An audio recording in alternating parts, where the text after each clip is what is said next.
अस्सलाम वालेकुम रहमतुल्लाह।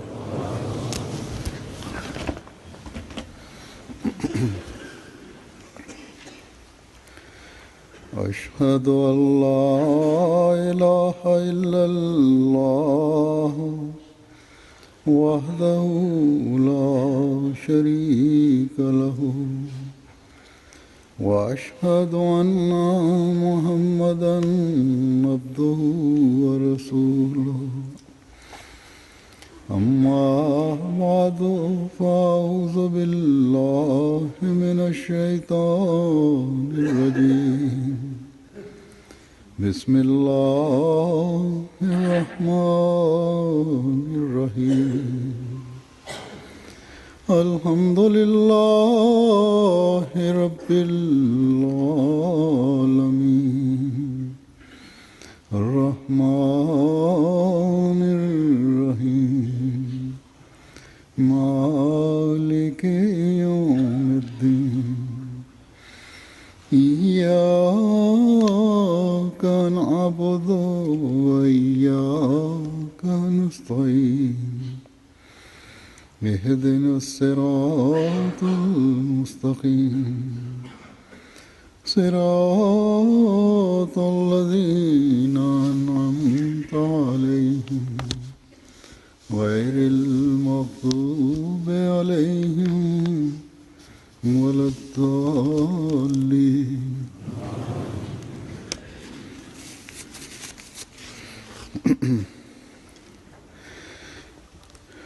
आज भी मैं सहाबा के कुछ वाक़यात पेश करूँगा, जिनमें से सबसे पहले वो वाक़यात हैं जिनमें उनकी साबित करने की। আজও আমি সাহাবাদের বর্ণিত কিছু ঘটনা উপস্থাপন করব। अब्दुल्ला खान साहब এতে সর্বপ্রথম সেই সমস্ত ঘটনাবলী থাকবে যাতে তাদের দৃঢ়চিত্ততা এবং অবিচলতা বা অবিচলতার বহিঃপ্রকাশ ঘটে। মিয়া আবদুল্লাহ খান সাহেব, যিনি হযরত মসিহ মউদের যুগেই বয়াত গ্রহণ করেছিলেন কিন্তু হযরত মসিহ মউদকে দেখেননি, তিনি বর্ণনা করেন, যে বছর জাফরওয়াল তহসিলে প্লেগের প্রাদুর্ভাব হয় সে বছর আমি প্লেগ কেরানি নিযুক্ত হয়ে সিয়ালকোট থেকে জাফরওয়াল স্থানান্তরিত হই। সকালে তালবন্ডি এনায়েত খানের চৌধুরী মোহাম্মদ হোসেন সাহেব আমাকে বলেন, তুমি কি হযরত ঈসা কে আকাশে জীবিত বিশ্বাস করো? আমি বিজ্ঞানের দৃষ্টিকোণ থেকে বললাম যে না, আমার হৃদয়ে কোনো প্রকারের পক্ষপাত বা কোনো বিদ্বেষ ছিল না। তিনি বলেন যে হযরত মসিহ মউদ আলাইহিস সালাতু ওয়াস সালাম মির্জা গোলাম আহমদ কাদিয়ানী আলাইহিস সালাম দাবি করেছেন যে আগমনকারী মসিহ আমি, আর ইসরাইলি ঈসা আলাইহিস সালাম ইন্তেকাল করেছেন। আমি হুজুরকে নবী হিসেবে বিশ্বাস করে তার কাছে তখনই বয়াতের চিঠি পাঠিয়ে দেই চাকরির উদ্দেশ্যে। এরপর আমি করাচি এবং তারপর আফ্রিকা চলে যাই। আমার পিতা ছিলেন ও আহমদি। বয়াতের সময় আদৌ তিনি বিরোধিতা করেননি বা বিরোধী ছিলেন না, কিন্তু আমার অত্রাঞ্চলের ওহাবিদের ভিতর তিনি নেতৃস্থানীয় মানুষ ছিলেন। মানুষ তাকে প্ররোচিত করে যে আপনার ছেলে মির্জাই হয়ে গেছে। 1911 সনে তিনি আমাকে আফ্রিকায় পত্র লেখেন যে হযরত সাহেবকে আমার ভাষায় বলো, কিছু লিখে পাঠিয়েছিলেন যে এইভাবে হযরত সাহেবকে বলো, যদি না বলো আমি তোমাকে ত্যায্য করব, অর্থাৎ সম্পত্তি থেকে বঞ্চিত করব। তখন আমি সুলতান মাহমুদ স্টেশনে স্টেশন মাস্টার ছিলাম কেনিয়াতে। আমি সেই পত্র 8-10 দিন নিজের হাতে রাখলাম। এক রাতে এশার নামাজের সময় আমার স্ত্রীকে চিঠির কথা বললাম। আমার স্ত্রী সম্পূর্ণভাবে নিরক্ষর ছিলেন। তিনি বললেন যে এরা যখন মসিহ মউদকে মেহেদি মানার জন্য প্রস্তুত নয়, তো আমাদেরকে কেন বলে যে আমরা তাকে আজে বাজে কথা বলি? আল্লাহ তাআলা পূর্বেই আমাদের জীবিকার ব্যবস্থা করেছেন, এদিক থেকে আমাদের কোনো চিন্তা নেই। আপনি তাকে লিখে পাঠিয়ে দেন যে আমরা এমনটি করার জন্য প্রস্তুত নই, আপনি আমাদেরকে সম্পত্তি থেকে বঞ্চিত করতে পারেন। তিনি বলেন যে আমি সেভাবেই আমার পিতাকে লিখে পাঠালাম। পিতা উত্তর দিলেন, তুমি আমার একমাত্র পুত্র, তুমি আমার উত্তরাধিকারী। আমি মানুষের প্ররোচনায় সেই পত্র তোমাকে পাঠিয়েছিলাম। আমি আবার আমার পিতাকে একই কথা লিখলাম, তার একই উত্তর আসলো। আমি যখন ছুটিতে দেশে আসলাম, হয়তো সকাল 9টা হবে, আমি এবং ভাই মোহাম্মদ হোসেন সাহেব এবং ভাই মোহাম্মদ আলম সাহেব মরহুম পিতাজির সাথে মত বিনিময় করছিলাম। টান টান উত্তেজনা বিরাজ করছিল। বিতর্কের সময় আমার পিতা বললেন যে আমি মির্জা সাহেবকে সেই যুগ থেকে জানি, যখন তিনি সিয়ালকোটে চাকরি করতেন। আমি তার সাথে সাক্ষাৎ করতাম। অত্যন্ত পুণ্যবান মানুষ ছিলেন। আমার মনে আছে, আমার সামনে এক মুসলমান জমিদার সিয়ালকোটের পূর্ব দিকের কোনো গ্রামের অধিবাসী তার কাছে আসে এবং মির্জা সাহেবকে বলে, অর্থাৎ হজরত মসিহ মউদকে বলে যে মির্জাজি, আমি মনে করি আপনি সেই মাহদি যার আগমনের বা আসার কথা। তখন মির্জা সাহেবের বয়স 20 বা 22 বছর হবে, আর আমার বয়সও প্রায় তেমনই ছিল। তিনি বলেন, যখন আমার পিতার মুখ থেকে এই কথা বের হয়, আমি আমার পিতাকে বললাম, আপনার সামনে সেই জমিদারের মুখ থেকে হযরত মসিহ মউদ সম্পর্কে এমন কথা উচ্চারিত হওয়া, এটি আল্লাহ তাআলা আপনার জন্য একটা তার সত্যতার প্রমাণ আপনার সামনে রেখেছেন। আমার পিতা বললেন যে মির্জা সাহেব সত্য হলেও আমি মানব না। তখন আমরা ইস্তেগফার পড়তে পড়তে সেখান থেকে উঠে চলে গেলাম। আরেকটি ঘটনা হযরত শেখ আব্দুর রশিদ সাহেবের, তিনি বর্ণনা করেন, মৌলভী মোহাম্মদ আলী ভোপড়ি বটালা এসেছিল। আমাদের ঘরেই সে অবস্থান করছিল। আমার পিতামাতা আমাকে ঘর থেকে পূর্বেই বহিষ্কার করেছেন। একদিন মেহের ওলদু, যে আমার পিতার বন্ধু ছিলেন, আমার সাথে সাক্ষাৎ করেন এবং বলেন যে আমার সাথে চলো, মৌলভী মোহাম্মদ আলীর সাথে কথা বলি, যেন আমরাও বুঝতে পারি যে আপনি কি বলতে চান। অর্থাৎ মৌলভী মোহাম্মদ আলী গায়র আহমদী এবং এই ঘটনা বর্ণনাকারের প্রতিদ্বন্দ্বিতা করাতে চেয়েছেন। তিনি বলেন যে সে যুগে আমি সত্যের প্রেরণায় সমৃদ্ধ ছিলাম। আমি তাৎক্ষণিকভাবে তার সাথে মৌলভী মোহাম্মদ আলীর কাছে যাই। যখন তার সামনে গেলাম, মৌলভী সাহেব বললেন, মেহের ওলদু, এই কাফেরকে আমার সামনে কেন এনেছো? মেহের ওলদু এই কথা পছন্দ করেননি, আর আমারও পছন্দ হয়নি এই কথা, কিন্তু আমি তার সামনে সত্য স্পষ্ট করতে চাচ্ছিলাম।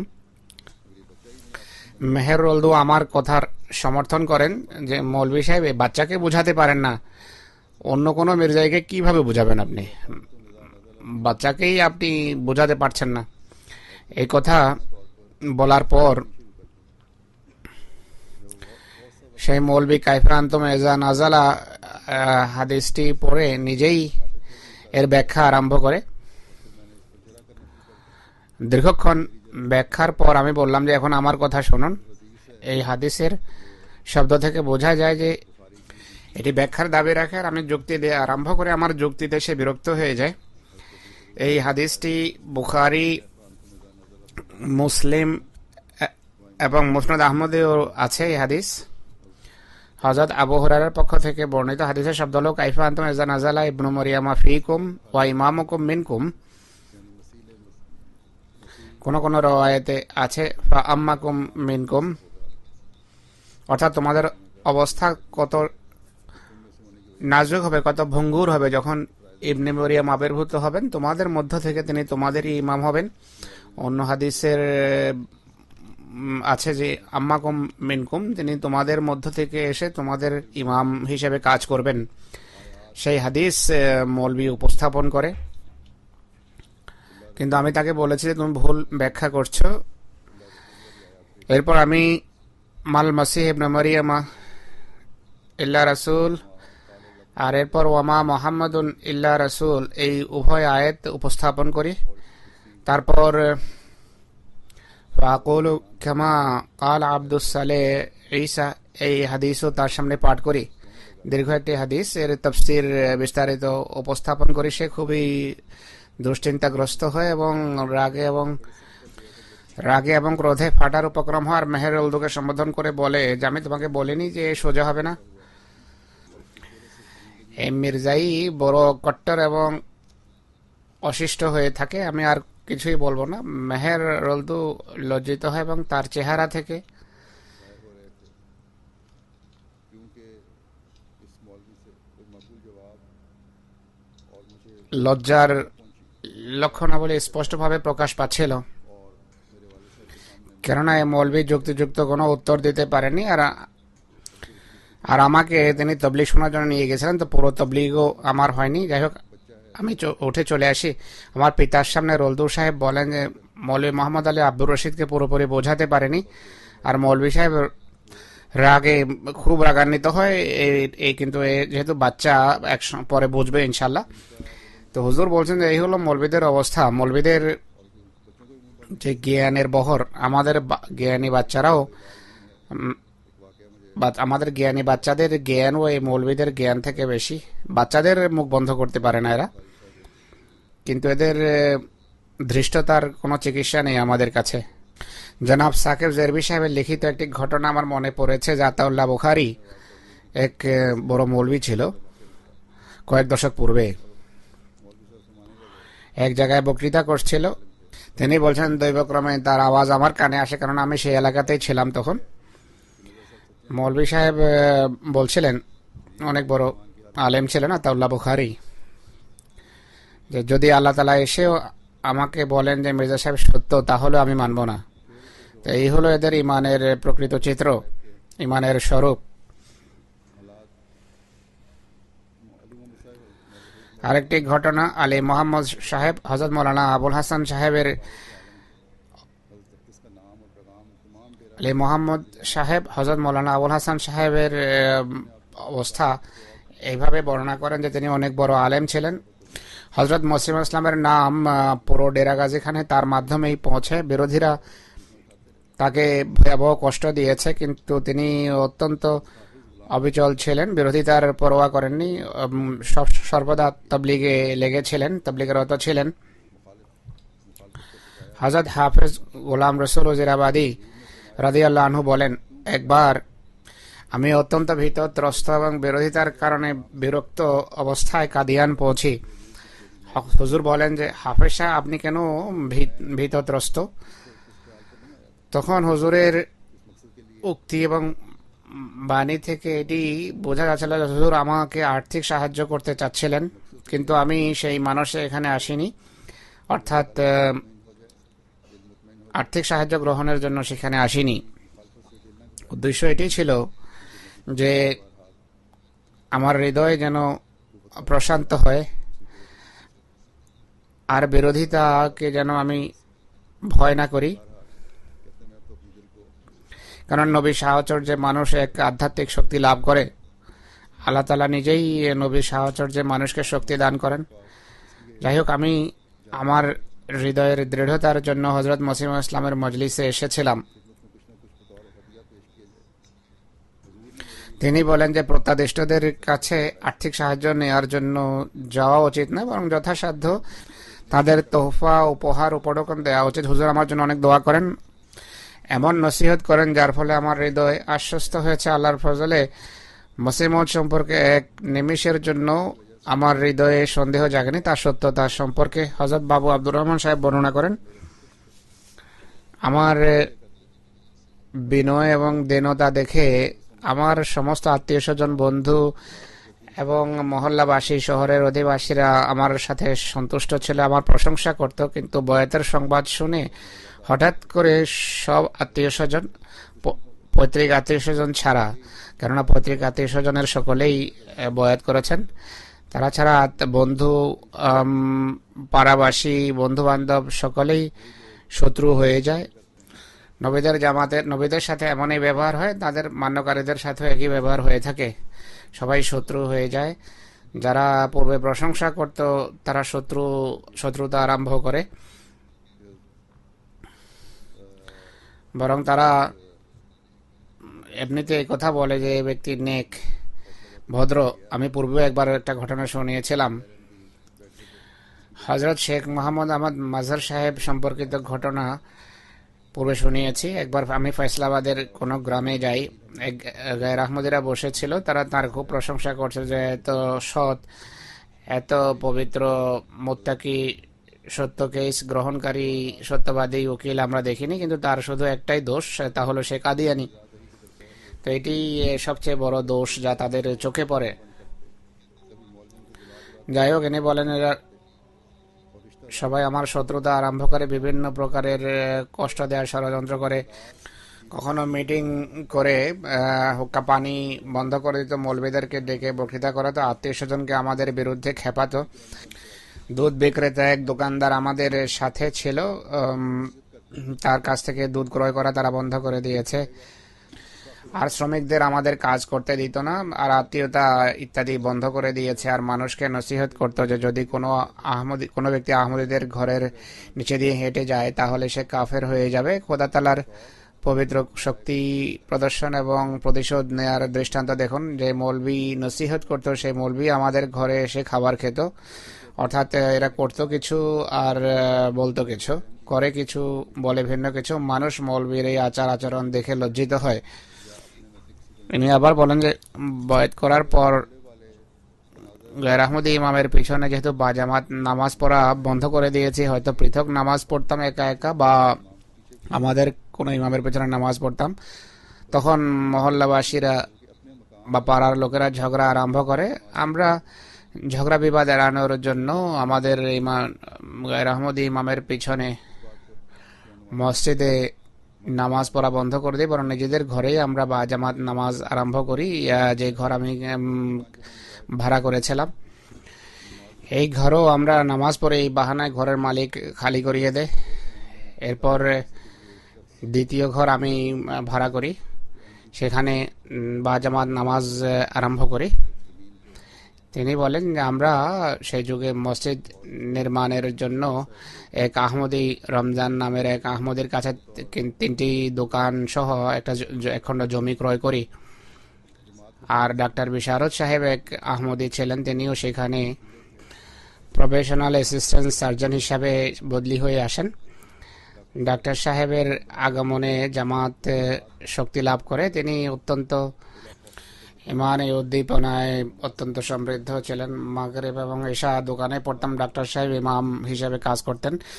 দোকান রাস্তার মাথায় ছিল, তিনি নির্ভয় দোকানে আসতেন এবং নামাজ পড়াতেন। সবসময় ডক্টর সাহেব তবলিগে নিয়োজিত থাকতেন এবং বলতেন আমার মন চায় একটা কাপড়ে বড় বড় অক্ষরে এটি লিখি যে ঈসা আলাইহিস সালাম মারা গেছেন, আর নিজের কোটে তা লাগিয়ে ঘোষণা করে যে ঈসা আলাইহিস সালাম ইন্তেকাল করেছেন।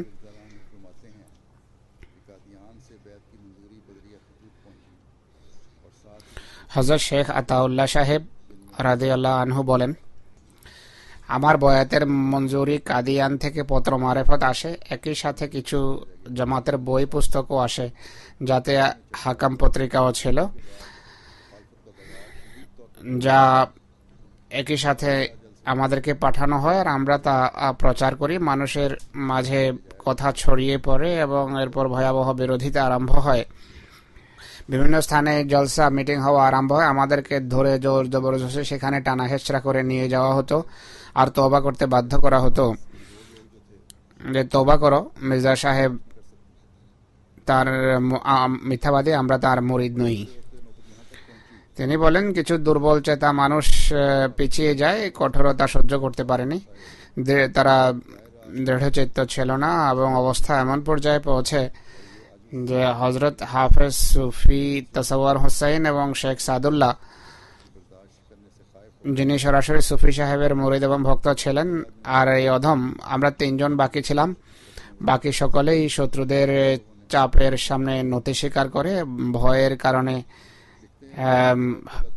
আহমদীয় 3 ব্যক্তি ছাড়া বাকি সকলে আহমদীয় ছেলেদের কঠোরতা সহ্য করতে পারেননি। এই 3 জনে অবিচলতা প্রদর্শন করেছেন।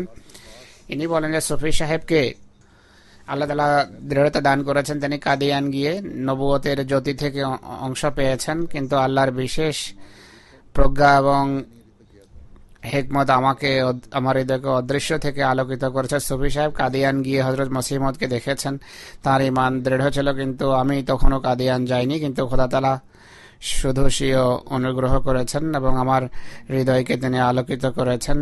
স্বীয় শক্তির মাধ্যমে আমার হৃদয়কে আলোকিত করেছেন। বিরোধিতার কোনো প্রভাব আমার উপর পড়েনি। আমি তাদের চাপে সামনে নতি স্বীকার করেনি, বরং তারা যতটা চাপ দিত, ভয় দেখাতো, আমার ঈমান আল্লাহর ফজলে আরো দৃঢ় হতো। তাদের তওবা করার দাবি এই বলে প্রত্যাখ্যান করতাম যে কিসের তওবা।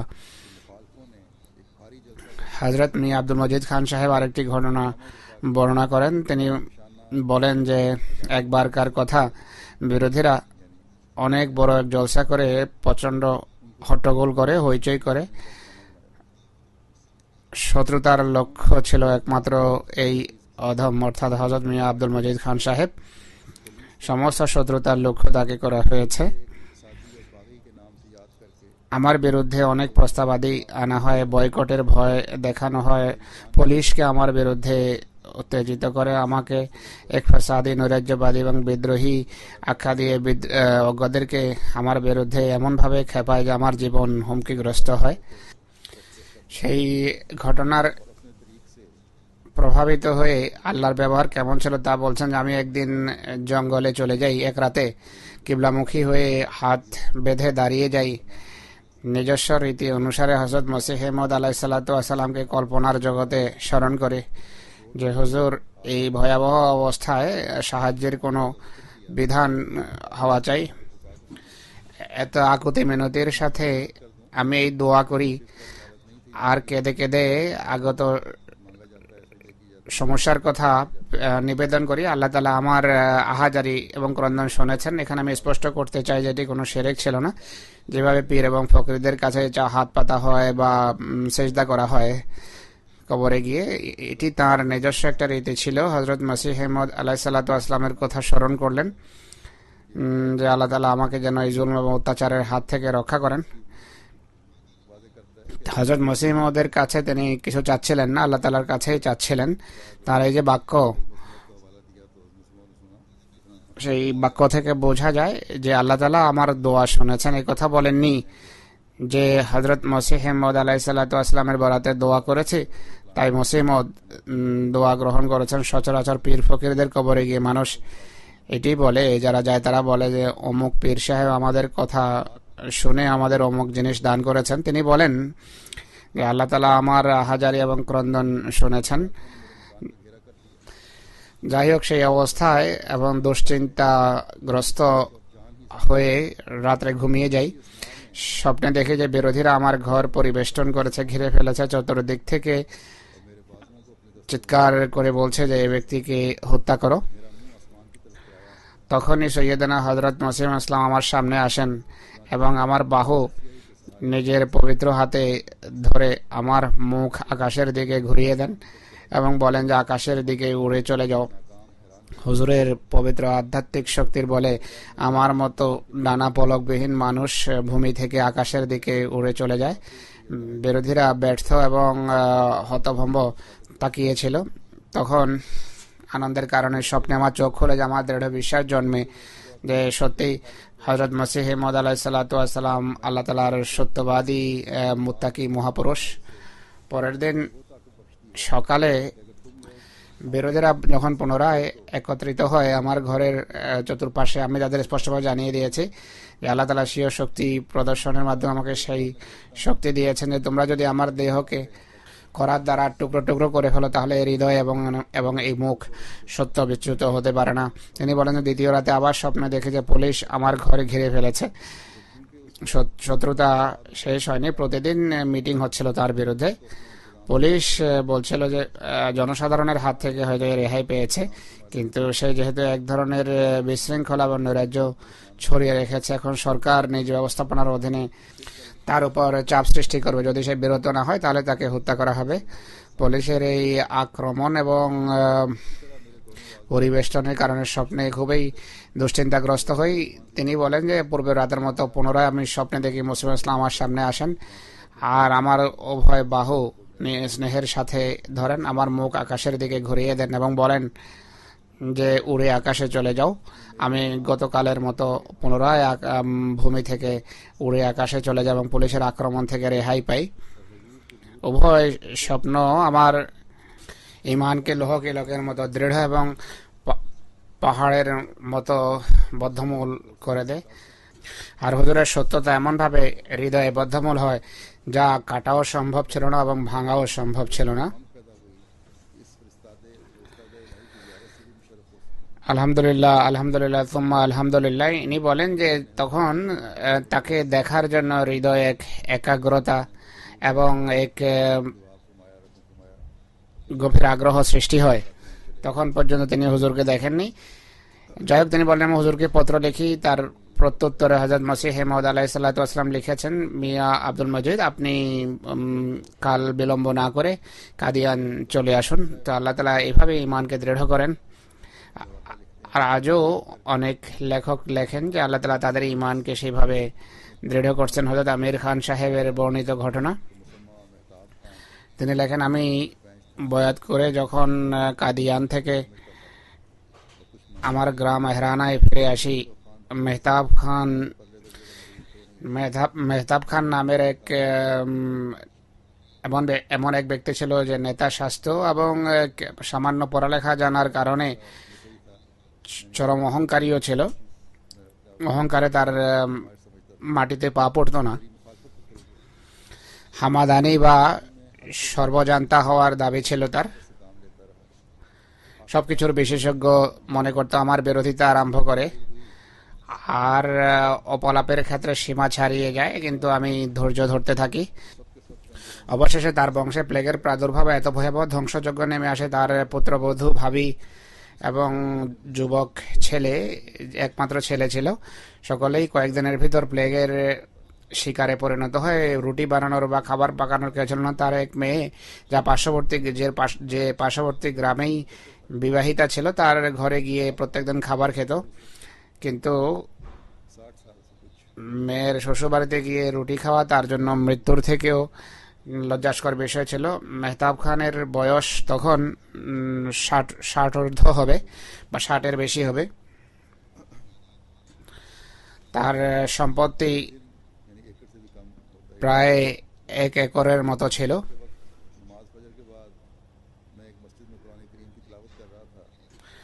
অর্থাৎ 1 একরের চেয়েও কম। একদিন প্রভাতে ফজরের পর এক মসজিদে কোরআনের তেলাওয়াত করছিলাম। সে আমার কাছে আসে আর বলে যে দেখ আমার অবস্থা কি হয়েছে, আর কাবার দিকে ইঙ্গিত করে বলে যে মির্জা সাহেবের প্রতি আমার কোনো শত্রুতা নেই। অবস্থা যখন এমন হয় তখন সে সম্বিত ফিরে পায়। সাহাবাদের দৃঢ়চিত্ততা এবং অবিচলতার কত ঘটনা আমি উপস্থাপন করলাম। আল্লাহ তাআলা হযরত মসিহ মাউদ আলাইহিস সালাতু ওয়াস সালামকে যে জামাত দান করেছেন, তারা অবিচলতা এবং দৃঢ়চিত্ততার আজও অসাধারণ দৃষ্টান্ত স্থাপন করছে। অনেক পত্র এখন এমন আমার কাছে আসে, অনেকেই সাক্ষাতে এমন কথা বলেন, সাক্ষাতের সময় নিজের ঘটনা শোনান। এই দৃষ্টান্ত স্থাপনকারীদের ভিতর যেখানে পুরুষ রয়েছে সেখানে মহিলারা অন্তর্ভুক্ত। তো হযরত মসিহ মাউদ আলাইহিস সালাতু ওয়াস সালামের পবিত্র আধ্যাত্মিকতার প্রভাবে যে ঈমান সাহাবাদের মাঝে সৃষ্টি হয়, আল্লাহ তাআলা আজও তা জারি রেখেছেন। আল্লাহ তাআলা সাহাবাদের পদমর্যাদা উন্নীত করুন, যারা হযরত মসিহ মাউদ আলাইহিস সালাতু ওয়াস সালামকে গ্রহণ করেছেন এবং অবিচলতা এবং দৃঢ়চিত্ততা প্রদর্শন করেছেন। তাদের সন্তান সন্ততিকেও আল্লাহ তাআলা দৃঢ়চিত্ত করেছেন। আর যারা আমাদের মাঝে আছেন এবং ভবিষ্যতেও জামাতভুক্ত হবেন, তাদের এই ঈমানকেও আল্লাহ তাআলা শক্তিশালী করুন, ঈমানকে দৃঢ় করুন। দৃঢ়চিত্ততা এবং অবিচলতার ঘটনার পাশাপাশি আরও এমন কিছু ঘটনা তুলে ধরব যে ঘটনার ফলে স্পষ্ট হবে যে আল্লাহ তাআলা সাহাবীদেরকে নিদর্শনমূলকভাবে হেফাজত করেছেন, তাদের সুরক্ষা করেছেন, যা আমাদের ঈমান বৃদ্ধির কারণ হয় বা কারণ হবে। হযরত মির্জা বরকত আলী সাহেব বর্ণনা করেন, এই অদম 1905 সনের 4 এপ্রিলের ভূমিকম্পে কাংরুর ইরে ধর্মশালা নামে একটা ঘরে নিচে চাপা পড়ি। বড় কষ্টে আমাকে বের করা হয়। সেই ঘটনার চাক্ষুষ সাক্ষী বাবু গোলাপদ্দিন সাহেব, ওভারসিয়ার। সেই যুগে সেখানে সাব ডিভিশনাল অফিসার হিসাবে নিযুক্ত ছিলেন। আজকে তিনি সিয়ালকোটে জীবিত। ভূমিকম্পের এই ঘটনার দুই মাস পূর্বে যখন হযরত মসিহ ইসলাম এই অসাধারণ ভূমিকম্পের ভবিষ্যৎবাণী করেছিলেন, হযরত মসিহ ইসলাম এই ভূমিকম্পের ভবিষ্যৎবাণী করেছিলেন কয়েক মাস পূর্বে। এই অধম তখন কাদিয়ান দারুল আমানে উপস্থিত ছিল যখন মসিহ এই ভবিষ্যৎবাণী করেন। আর হুজুরের প্রকাশিত বিজ্ঞাপন সাথে নিয়ে ধর্মশালা ছাউনিতে পৌঁছি, আর সে বিজ্ঞাপন কয়েক ব্যক্তির মাঝে বিতরণও করেছি। এই অধম যেহেতু সেখানে কেরানি হিসাবে কাজ করত আর সাময়িক চাকরি হওয়ার কারণে সময়ও ছিল, তাই অধম সেখানে বিভিন্ন সময় মির্জা রহিম বেগ আহমদি সাহাবির সাথে সাক্ষাতের জন্য যেতাম। মির্জা সাহেব মাসুম মোগল বংশের একটা বড় শাখার সাথে সম্পর্কযুক্ত ছিলেন। তার অন্যান্য ভাইয়েরা আহমদি ছিলেন না, শুধু তার স্ত্রী সন্তান সন্ততি আহমদি হয়েছিল, বাকি সকল আত্মীয় স্বজন তার ভয়াবহ বিরোধিতা করত। যারা আহমদি হয়েছিল তারা সকলেই ছিল নিরাপদ, এবং আরো কিছু আহমদি যারা বিভিন্ন দিক থেকে সেখানে এসে বসবাস করছিল, তারা ইনি বলছেন যে সকলেই এই ভূমিকম্পের ধ্বংসযজ্ঞ থেকে রেহাই পেয়েছেন। অথচ ইনি বলছেন যে আমার মনে হয় মৃত্যুর যে হার তা হলো 90% মানুষ সেখানে ভূমিকম্পের ফলে মারা গেছে। এমন ভূমিকম্পে আমাদের সব আহমদির নিরাপদ থাকা অসাধারণ একটি নিদর্শন ছিল। ইনি বলছেন যে এর বিস্তারিত বিবরণ যদি দিতে যাই তাহলে প্রত্যেক সত্যান্বেষী আল্লাহ তাআলার সাহায্য আহমদীদের অনুকূলেই দেখবে। যে সত্য জানতে চায় সে এই ভূমিকম্পের ঘটনাবলী শোনা মাত্রই এটি অনুভব করবে যে খোদার সাহায্য আহমদীদের সাথে এবং তাদের সমর্থনে ছিল। ইনি বলেন যে আমার পরিবার পরিজন, বরং খান সাহেব, গোলাপ খান সাহেবের পরিবার পরিজন, মিস্ত্রি আল্লাহ বক্স সিয়ালকোটি এবং গোলাম মোহাম্মদ মিস্ত্রি, অন্যান্য আহমদি বন্ধুদের এই ভূমিকম্পে নিরাপদ থাকা সম্পর্কে যেই প্রাকৃতিক উপকরণ সামনে এসেছে তাদের প্রত্যেক ব্যক্তির ক্ষেত্রে পৃথক পৃথক নিদর্শন দেখা যায়। বিশেষ করে মিস্ত্রি আল্লাহ বক্স সাহেবের একদিন পূর্বে সেখান থেকে দৈবক্রমে যাত্রা, আমার পরিবার পরিজনের সেখান থেকে নিজ পৈতৃক অঞ্চলে ফিরে আসা, আর ভূমিকম্পের পূর্বে কিছু বন্ধুর দোকান থেকে বাহিরে বেরিয়ে আসা, আর ভূমিকম্পে চাপা পড়ে বিস্ময়করভাবে বেরিয়ে আসা, এইসব কথা নিদর্শন স্বরূপ ছিল। আর আমার সংকল্প হলো, তিনি বলেন যে আমি এই বিষয়ে বিস্তারিত এক প্রবন্ধ লিখে পত্রিকায় প্রকাশ করব। যাই হোক, এখন সংক্ষেপে সে সকল স্থানের কথা উল্লেখ করা হলো যার হযরত মসিহ ইসলামের সাথে সাক্ষাতের সময় উল্লেখ আসে। এই ভূমিকম্পের কয়েকদিন পর তিনি বলেন যে এই অধম কাদিয়ানে হযরত মসিহ ইসলামের সমীপে উপস্থিত হলে হুজুর সেই যুগে বেহেশতি মকবরা সন্নিবেশিত আমের বাগানের ছায়ায় তাঁবুতে বসবাস করছিলেন, অবস্থান করছিলেন। এই অধম যখন হুজুরের সাথে সাক্ষাৎ করে, হুজুর আমার সম্পর্কে বেশ কয়েকটি প্রশ্ন করেন যে আপনি ঘরে নিচে চাপা পড়ে কিভাবে জীবিত বেরিয়ে আসলেন। তখন এই অধম হুজুরকে বলল, এই অধমকে মিস্ত্রি আল্লাহ বক্স সাহেবের চারপাই বা খাট রক্ষা করছে, যার উপর একটা বড় দেয়াল পড়ে, একটা দেয়াল সেই খাটের উপর পড়ে, আমার উপর বেশি চাপ পড়েনি। একইভাবে হুজুর আরো কিছু আহমদী সম্পর্কে প্রশ্ন করেন এবং এই অধম সব বন্ধুর নিরাপদ থাকার সংবাদ তাকে দেয়। অথচ হুজুর ইতিপূর্বে বিজ্ঞাপনে প্রকাশ করেছেন যে ভূমিকম্পে আমাদের জামাতের এক ব্যক্তিও মারা যাবে না ইনশাআল্লাহ।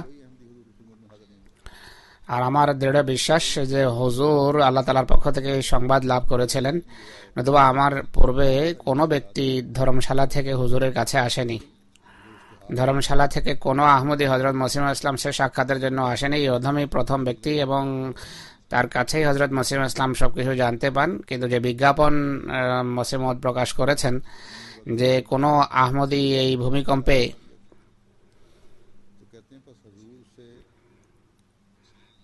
ক্ষতিগ্রস্ত হবে না বা কোনো আহমদীর যে ক্ষতি হয়নি, এই তৎসংক্রান্ত বিজ্ঞাপন মসিহ ইসলাম প্রচার করেছেন। এটি আল্লাহ তাআলা তাকে জানিয়েছেন। এই অধমের সাথে মসিহ মওউদের যে সাক্ষাৎ হয় কাংড়ার ভূমিকম্পের পর, এতে আহমদীদের নিরাপদ থাকাকে হুজুর একটা নিদর্শন আখ্যা দিয়েছেন। বিশেষ করে আমার ঘরের তলায় চাপা পড়ে জীবিত থাকা একটি নিদর্শন যা লিখিতভাবে ঘোষণা করা হয়েছে। সৌভাগ্যবান তারা যারা এই চাক্ষুষ নিদর্শন দেখে শিক্ষা গ্রহণ করবে এবং আল্লাহর প্রেরিত মহাপুরুষের উপর ঈমান আনবে। হযরত চৌধুরী আব্দুল হাকিম সাহেব বর্ণনা করেন, দৈবক্রমে মৌলভী বদরুদ্দিন আহমদের সাথে আমার সাক্ষাৎ হয়, যিনি শহরে একটা প্রাইমারি স্কুলের প্রধান শিক্ষক ছিলেন। তিনি আমাকে আল হাকাম পত্রিকা দেন পড়ার জন্য। আমার মনে আছে আল হাকামের প্রথম পৃষ্ঠায় আল্লাহ তাআলার তাজা ওয়াহি এবং যোগ ইমামের পবিত্র উক্তি এবং বাণী, এই দুটো শিরোনামে লেখা হতো। তাজা ওয়াহি এবং যোগ ইমামের পবিত্র বাণী, এই দুই শিরোনাম ছাপ থাকতো। আমি এগুলো পড়তাম আর মসিম ইসলামের কাছে তাৎক্ষণিকভাবে আসার জন্য এক গভীর আকর্ষণ হৃদয়ে অনুভব করতাম। আল্লাহ তাআলার কৃপা আমার সাথে হয়েছে। আর আহলে হাদিস মৌলবীদের বিভ্রান্তি সত্ত্বেও স্বল্প সময়ের ভিতর আমি সত্য গ্রহণ করি। মৌলভী বদরুদ্দিন সাহেব আমাকে তাৎক্ষণিকভাবে কাদিয়ান যাওয়ার পরামর্শ দেন, আর আমার সাথে আরও একজন আহলে হাদিস মৌলভীও প্রস্তুত হয়। তিনি আহলে হাদিস মৌলভী সুলতান মাহমুদ সাহেবের বিশেষ শিষ্য ছিলেন। তিনি লেখেন যে তখন আমার বেতন ছিল 15 রুপিয়া আর অসচ্ছল ছিলাম।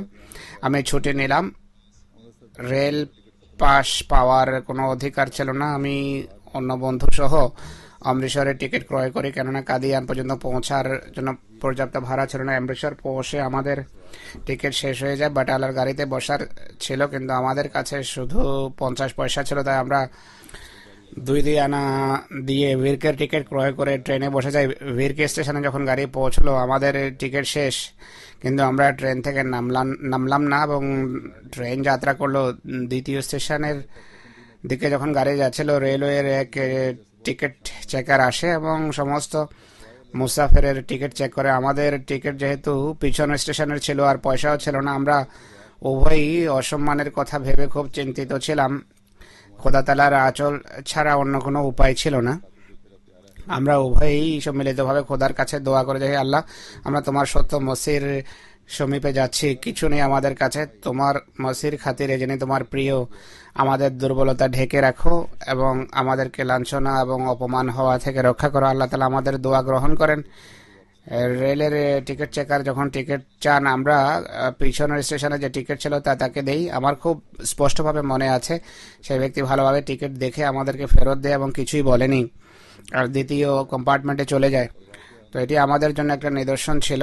আল্লাহ তাআলা তার সত্য এবং পবিত্র মসির ওসিলায় আমাদের দুর্বলতা ঢেকে রাখেন, আমাদেরকে অপমানিত হওয়া থেকে রক্ষা করেন। আর এই ঘটনা আমাদের ইমানের দৃঢ়তার কারণ হয়েছে।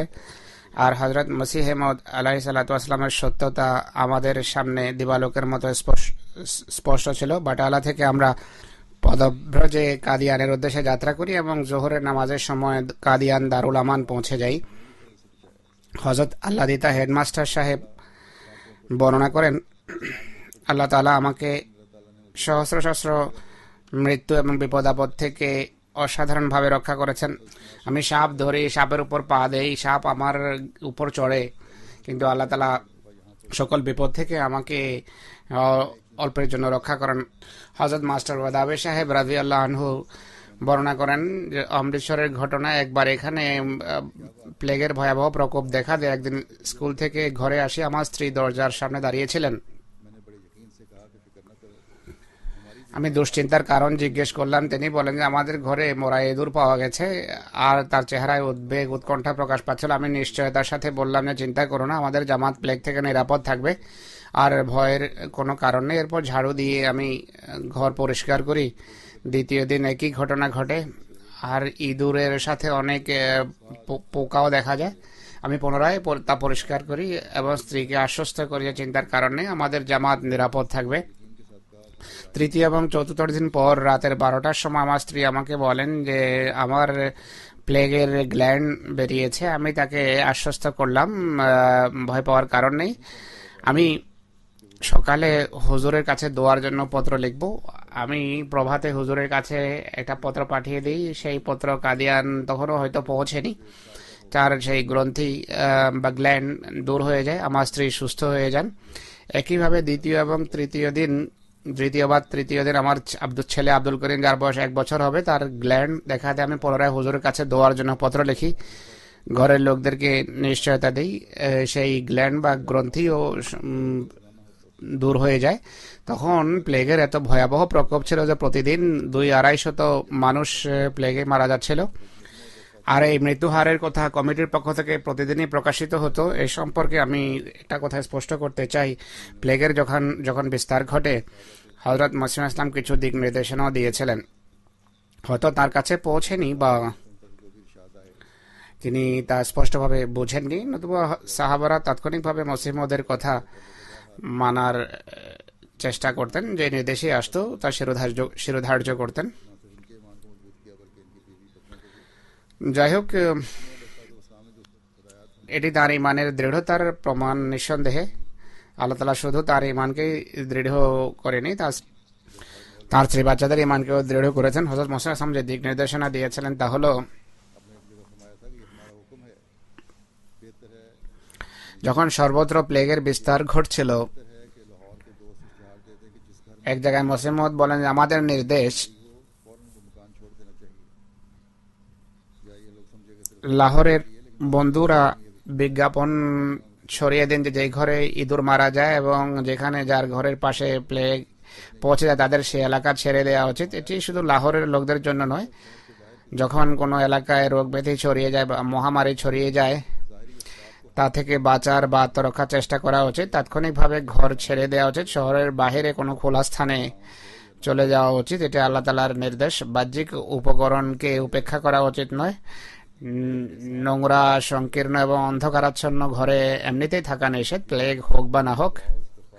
প্রত্যেক নোংরামি বা আবর্জনা থেকে মুক্ত থাকা উচিত। কাপড় পরিষ্কার হওয়া চাই, জায়গা পরিচ্ছন্ন হওয়া চাই, দেহ পরিষ্কার থাকা চাই, এগুলো আবশ্যকীয় বিষয়। দোয়া এবং ইস্তিগফারে রত থাকা উচিত। পুনরায় তিনি বলেন, হযরত ওমরের যুগেও প্লেগ দেখা দিয়েছিল। এক জায়গায় মুসলমান বাহিনী যায়, সেখানে ভয়াবহ প্লেগ দেখা দেয়।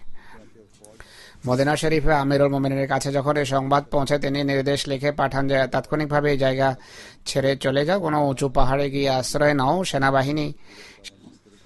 সেনাবাহিনী এর ফলে নিরাপদ হয়ে যায়। তখন এক ব্যক্তি আপত্তি করে যে আপনি কি খোদা তাআলার তাকদীরকে এড়িয়ে চলছেন? তিনি বলেন যে আমি খোদা তাআলার এক তাকদীর থেকে অন্য তাকদীরের দিকে ছুটে যাচ্ছি। আর এমন কোন বিষয় আছে যা খোদার তাকদীর বহির্ভূত? তো এটি সাধারণ একটা নির্দেশ, জেনে শুনে নিজেকে সমস্যার মুখে ঠেলে দেওয়া উচিত নয়। এরপর তিনি এটিও বলেছেন যে আল্লাহ তাআলা আমাকে দুটো প্রতিশ্রুতি দিয়েছেন। আল্লাহ তাআলা স্বীয় ওহীর মাধ্যমে দুটো প্রতিশ্রুতি দিয়েছেন। একটি হলো তিনি এই ঘরে বসবাসকারীদেরকে প্লেগ থেকে রক্ষা করবেন, যেমন তিনি নিজেই বলেন যে ইন্নী উহাফিযু কুল্লা মান ফিদ-দার।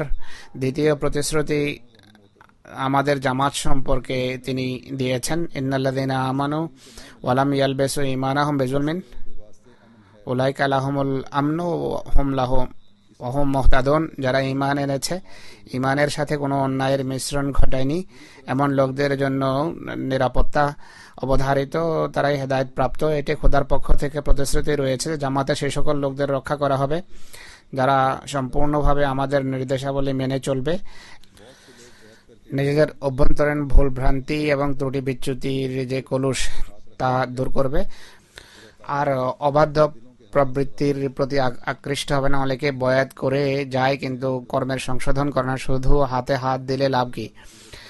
আল্লাহ তাআলা হৃদয়ের স্বরূপ সম্পর্কে অবহিত। তো এই দুটো গুরুত্বপূর্ণ কথা, দুটো প্রতিশ্রুতি আল্লাহ তাআলার সমস্ত সমস্যা, বিপদ আপদ এবং মহামারী থেকে মুক্ত থাকার জন্য ঈমানের প্রতি দৃষ্টি দিতে হবে, যে ঈমানে দৃঢ় হওয়ার জন্য আমরা কতটা চেষ্টা করছি। হযরত মৌলভী সুফি আতা মোহাম্মদ সাহেব রাদিয়াল্লাহু আনহু বর্ণনা করেন, আমার জন্য মসিহ মউদের সাথে সাক্ষাৎ করা সম্ভব ছিল না। যে অবস্থায় তিনি ছিলেন সে অবস্থায় কঠিন ছিল, কারণ তিনি ছুটি পেতেন না। দৈবক্রমে পত্রিকায় পড়লাম যে হযরত মসিহ ইসলাম জেহেলাম আসছেন, আর জেহেলাম যাওয়ার অনুমতি পাওয়া সম্ভব ছিল না, কিন্তু আমি বেকুল ছিলাম। ঘরের লোকদেরকে বললাম যে আগামীকাল রবিবার হযরত মসিহ আসলাম জেহেলাম এসেছেন, আপনারা কাউকে জানাবেন না। আমি জেহেলাম যাচ্ছি। গাড়ির সময় অতি সামান্য ছিল, স্টেশন ছিল 3 মাইল দূরে, পাহাড়ি রাস্তা ছিল, আর সময় ছিল রাত। দিনের বেলাও সেই পথে হাঁটা কঠিন ছিল। আমি আল্লাহর উপর ভরসা করে যাত্রা করি। দৈবক্রমে আমার সামনে একটা বাতি ছিল নিয়ে কেউ যাচ্ছিল, হয়তো অন্য কোনো ব্যক্তি কোথাও যাচ্ছিল। আল্লাহর রহমতে পাহাড়ি রাস্তা দৌড়ে অতিক্রম করে স্টেশনে যখন পৌঁছলাম, গাড়িও প্রস্তুত ছিল, যাওয়ার জন্য টিকিট নিয়ে গেলাম, পৌঁছলাম এবং হুজুরের জিয়ারতের সম্মান লাভ করলাম। হযরত মাওলানা গোলাম রসুল রাজকি রাদিয়াল্লাহু আনহু বর্ণনা করেন, তখন আমার পূর্ণ যৌবনকাল ছিল। কপুরথলায় এক রাতে স্বপ্নে দেখি যে আমি একটা হাতির পেটের তলায় চাপা পড়েছি। প্রভাতে খান সাহেব, আব্দুল মজিদ খান সাহেব আমাকে বললেন যে মৌলভী সাহেব, আজ বিয়াস নদীতে বন্যা এসেছে, আমরা হাতির কাঁধে বসে দরিয়া বা নদী দেখার জন্য যাব, আপনিও চলুন। আমি বললাম যে আমি যেতে পারবো না।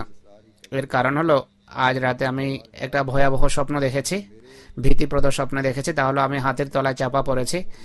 আমার স্বপ্ন শুনেও তিনি বারবার জোর দিয়ে যাচ্ছিলেন, আমি বারবার অস্বীকার করি, কারণ আমার হৃদয়ের উপর সেই স্বপ্নের বড় ভয়াবহ ভীতিপ্রদ প্রভাব ছিল। আমি যখন খান সাহেবের কাছে বাক্য শুনলাম যে হাতির পিঠে বসে দরিয়ায় যাব, হাতির নাম শুনে আরো বেশি চাপ আমি অনুভব করি। আমি সাথে যেতে অস্বীকার করি।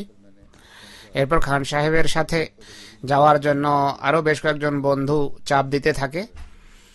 তাদের জোর দেওয়ার কারণে অবশেষে ভাবলাম যে তাকদীর এটি মনে হয়, যা কিছু হওয়ার তা হোক। আমি অনিচ্ছা সত্ত্বেও যাওয়ার জন্য যেতে সম্মত হলাম। বন্ধুরা হাতি প্রস্তুত করে 3 বা 4টি হাতির পিঠে বন্ধুরা উঠে বসে। খান সাহেব আমাকেও তার সাথে এক হাতির উপর বসালেন। যখন নদীর কাছে গেলাম, তাকদীর আক্ষরিক অর্থে এই স্বপ্নের বহিঃপ্রকাশ ঘটায়নি, বরং ভিন্ন একটা রূপ নিয়েছে। যখন হাতি থেকে নেমে আমরা নদীর পাশে দাঁড়িয়ে সব দৃশ্য দেখছিলাম, তখন দেখলাম যে এক যুবক সেই বন্যার সময় পুল, যার নিচে বেশ কিছু স্তম্ভ ছিল, নিকটবর্তী স্তম্ভের পুলের উপর থেকে লাফ দিয়ে নিকটবর্তী স্তম্ভের পাশ থেকে বেরিয়ে অন্য দিক থেকে বাইরে আসতো। আমি কিছুটা সাঁতার জানতাম।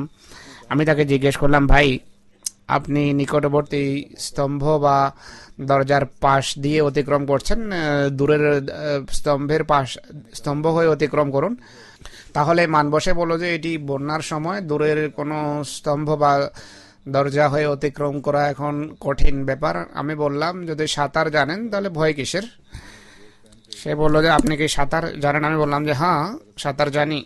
তিনি বললেন, তাহলে আপনি নিজেই গিয়ে দেখান। আমি বললাম ঠিক আছে। আমি লুঙ্গি পরে বা লেংটি পরে দূরের স্তম্ভ বা দ্বারের পাশ দিয়ে অতিক্রম করার জন্য পোলের উপর থেকে লাফ দেই। প্রথমে তো আমি পরিষ্কার পার হয়ে যাই, দ্বিতীয়বার আরো দূরের স্তম্ভের পাশ দিয়ে অতিক্রম করার জন্য লাফ দিলাম। দৈবক্রমে যেখানে লাফ দিয়েছি সেখানে পানি প্রবল বেগে আবর্তিত হচ্ছিল এবং প্রচন্ড বেগে ঘূর্ণায়মান ছিল এবং চাক্কির মতো ঘুরছিল। আমি পরেই এতে ফেসে যাই। সেখান থেকে বের হওয়ার সকল চেষ্টা করে, কিন্তু আমার চেষ্টা বৃথা সাব্যস্ত হয়। অবশেষে সেই আবর্তে ততক্ষণ পর্যন্ত পানির শক্তির নিচে চাপা অবস্থায় থাকি, সেখান থেকে বের হওয়া বাধ্যত অসম্ভব মনে হচ্ছিল। আর আমার মোকাবেলার সব শক্তি বৃথা সাব্যস্ত হচ্ছিল। এমন মনে হলো 2-3 মিনিটের ভিতর আমার জীবনের অবসান ঘটবে। তখন সব বন্ধু যারা পোলের উপর থেকে এই দৃশ্য দেখছিলেন, তারা হইচই আরম্ভ করেন যে মৌলভী সাহেব পানির আবর্তে ফেসে মারা যাচ্ছেন। তখন অদৃষ্টের অদ্ভুত বিষয় হলো, অদৃষ্টের পরিহাস হলো, বন্ধু যারা হইচই করছিল আমার সম্পর্কে যে উনি ডুবে যাচ্ছেন, তাদের মাথায় এই কথাটা আসলো না যে মাথার পাগড়ি খুলে পাগড়ির এক প্রান্ত আমার দিকে ফেলে দিলে আমি তা ধরে হয়তো আত্মরক্ষা চেষ্টা করতে পারতাম, কিন্তু কারো মাথায় এই চিন্তা আসেনি। বাহ্যিক উপকরণের দিক থেকে নৈরাশ্যকর পরিস্থিতি ছিল, এমন মনে হচ্ছিল যে আমার জীবনের কয়েক নিমিষের ভিতরে অবসান ঘটবে। আমি শেষ নিঃশ্বাস নিচ্ছিলাম, ততক্ষণে তকদিরের একটা ভিন্ন রূপ, দ্বিতীয় রূপ প্রকাশ পেয়েছে এবং উপকরণের স্রষ্টা হজরত মসিহ ইসলামের কল্যাণে, মসিহ ইসলামের বরকতে, যার নির্দেশে এই অধম কপুরথলার সফর করেছে, তকদির আমাকে রক্ষা করার জন্য একটা ভিন্ন তকদির প্রকাশ করে। আর তাই ভাবে হয়েছে যে আমি যেই আবর্তের ভিতর ছিলাম, কখনো পানির নিচে, কখনো উপরে, কখনো পানি থেকে বাইরে মাথা বের করছিলাম, আর যা কিছু হচ্ছিল আমার নিয়ন্ত্রণের বাইরে ছিল। তখন পানির শক্তির সামনে আমি সম্পূর্ণভাবে পরাভূত ছিলাম। হঠাৎ করে কোনো শক্তিশালী হাত আমাকে সেই ভয়াবহ আবর্ত থেকে বাইরে নিক্ষেপ করে এবং জোরে, এত দূরে নিক্ষেপ করে যে আমি নদীর তীরে একটা অনেক বড় বাবলা বৃক্ষের শাখার কাছে এসে যায়, যা নদীর তীর থেকে, যার শাখা নদীর অনেক দূর পর্যন্ত নদীতে বিস্তৃত ছিল। শাখা আমার হাতে এসে যায়, আমি নিজের উপর নিয়ন্ত্রণ খুঁজে পাই এবং অনেকক্ষণ শাখা ধরে অনেকক্ষণ সে অবস্থায় থাকে শক্তি ফিরে পাওয়ার জন্য। আর সবচেয়ে দয়ালু আল্লাহ তালার বিশেষ অনুগ্রহে আমি নিরাপদে তীরে পৌঁছে যাই। তখন সেই স্বপ্ন এবং স্বপ্নের তাবির আমার চোখের সামনে ভেসে ওঠে। তখন আমি বুঝতে পেরেছি তাকদীর স্বপ্নে হাতের নিচে পড়ার অর্থ ভিন্নভাবে প্রকাশ করে। কখনো হাতের জায়গায় অন্য কোনো বিপদ এসে যায়, অথচ এই সফরে আমরা হাতের কাঁধে ভর করে গিয়েছিলাম। দ্বিতীয়ত, স্বপ্নের সতর্কতামূলক দিক নদীর দুর্ঘটনার আকারে প্রকাশ পেয়েছে। এছাড়া আমি এটিও বুঝতে পেরেছি যে পানির আবর্ত থেকে রক্ষা পাওয়া হযরত মসিহ ইসলামের কল্যাণী হয়েছে। তার নির্দেশের অধীনে আমার কপুরথলায় আসা এবং জামাতের খেদমত করা এবং ইসলামের প্রচারের কাজের কল্যাণে আমি রক্ষা পেয়েছি। নতুবা বাহ্যিক উপকরণের দিক থেকে আমার অবস্থা বড় নৈরাশ্যকর ছিল। তো এই সমস্ত ঘটনাবলী সাহাবাদের ইমানের দৃঢ়তা এবং মসিহ মউদ আলাইহিসসালামের উপর তাদের ইমান কেমন ছিল তারই চিত্র তুলে ধরে। হযরত মৌলভী সাহেব যেভাবে বর্ণনা করেছেন, যদি কোনো জাগতিকতার পূজারী মানুষ হতো, এটিকে দৈব ঘটনা আখ্যা দিত যে দৈবক্রমে হয়তো এমন হয়েছে। কিন্তু হযরত মৌলভী সাহেব যেহেতু ধর্মের খাতিরে সফর করেছেন আর হযরত মসিহ ইসলামের দোয়াকে তিনি তার এই মুক্তির কারণ আখ্যায়িত করেছেন, এই ইমানি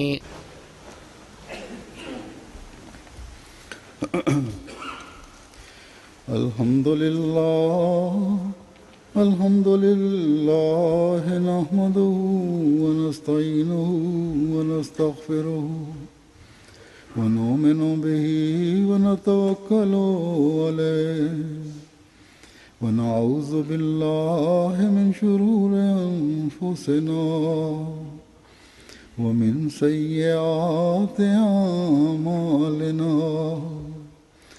من يهده الله فلا مضل له ومن يضلله فلا هادي له ونشهد أن لا إله إلا الله ونشهد أن محمدا عبده ورسوله. عباد الله رحمكم الله إن الله يأمر بالعدل والإحسان وإيتاء ذي القربى وينهى عن الفحشاء والمنكر والبغي يعظكم لعلكم تذكرون. اذكروا الله يذكركم وادعوه يستجب لكم ولذكر الله أكبر.